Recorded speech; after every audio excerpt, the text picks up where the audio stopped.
Navigating ISF Penalty Abatement Procedures.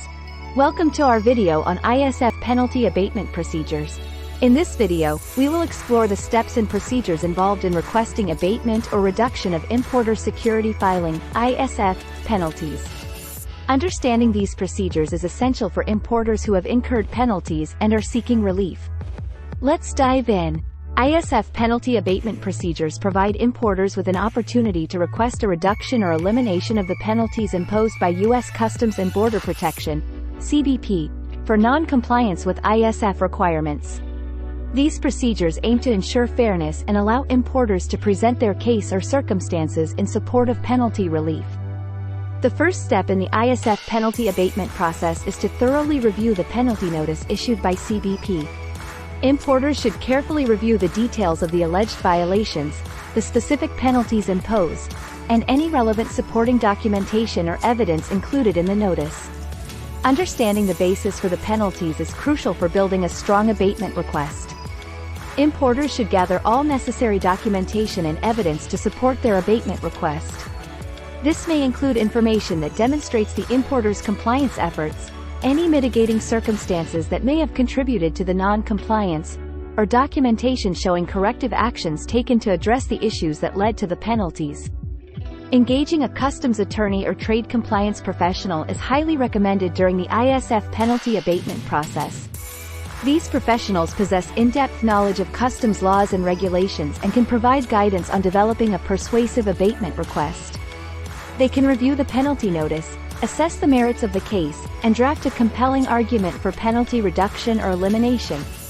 Once the abatement request is prepared, it should be submitted to the CBP office that issued the penalty notice.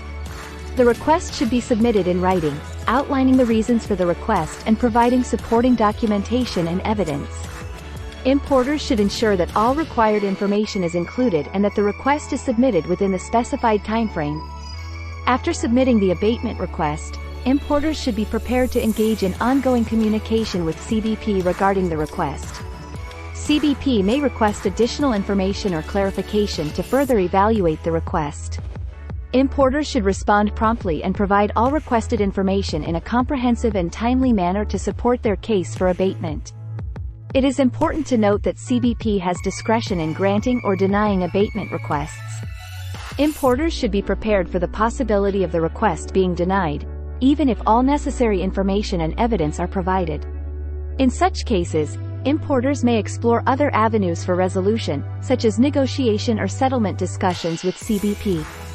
Throughout the abatement process, maintaining open and transparent communication with CBP is crucial.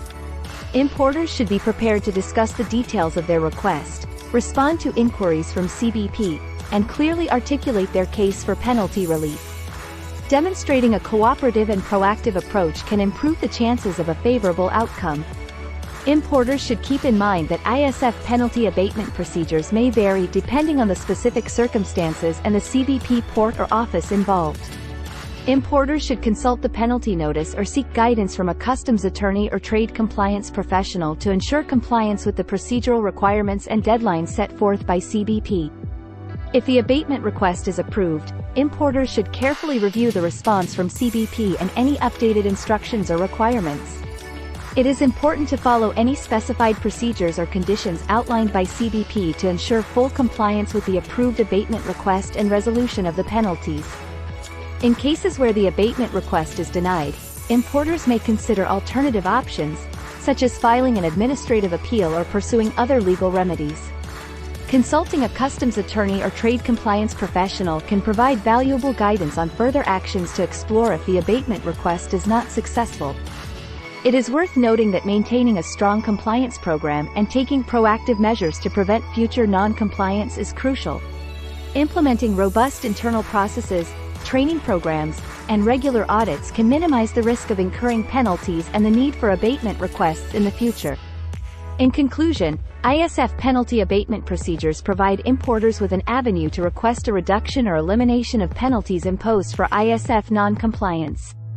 By understanding the steps involved, gathering supporting documentation, and engaging with customs attorneys or trade compliance professionals, importers can navigate the process effectively.